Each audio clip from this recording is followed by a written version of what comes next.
Hi everybody, I'm Carly Krouse of the Indiana Gazette, and this week we're at Pat Corrigan Field at Penn's Manor, where the Comets will take on Salzburg on Friday night.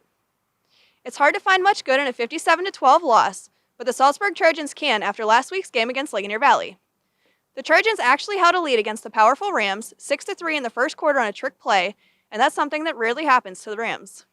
Salzburg couldn't build on it though, and the Rams quickly regained control and kept it. This week, the Trojans are looking to exert their control against the Comets, who are coming off a much-needed win over United.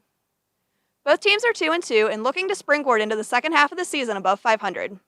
Salzburg has been getting the job done behind quarterback Josh Gibbons and his battery of weapons, and the Comets are looking to build consistency on offense after scoring their first touchdowns in the first half this season. Ligonier Valley, meanwhile, kept rolling once it got moving last week. The Rams are playing at home for the first time in 3 weeks, taking on a West Shamokin team that's coming off its first win. The Rams' Kiri Miller scored 5 touchdowns last week, raising his area-high total to 13. West Shamokin's coming off a 13-6 win over Blairsville. The Wolves scored in the fourth quarter for the first time last week to build on a 7-6 halftime lead. Marion Center is looking to rebound when it travels to face Northern Cambria. The Stingers are coming off their first loss after a 3-0 start, losing at Homer Center last week 35-13.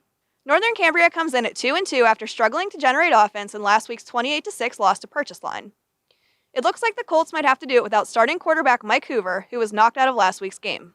Purchase Line heads to Blairsville in search of a second straight win after beating Northern Cambria. The Red Dragons are coming off their most consistent performance of the season after outgaining the Colts 332-165. Turnovers have plagued the Bobcats. They had 5 more last week, raising their season total to 12. Homer Center is rolling and chasing a 4th straight win at United. Quarterback Ben Schmidt carries a major streak into the game. He has had a hand, or foot, in every one of the Wildcats' 114 points this season.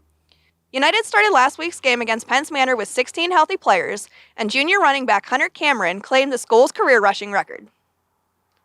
1 week after allowing 62 points in a shutout loss to Thomas Jefferson, Indiana hits the road to face a Bell Vernon team that scored 63 points last Friday on its home turf. The Leopards are ranked second in the Class 4A Big 8 Conference, behind only TJ.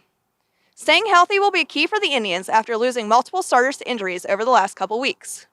Apollo Ridge is heading to Avonworth to play one of the biggest games in the WPIAL this week.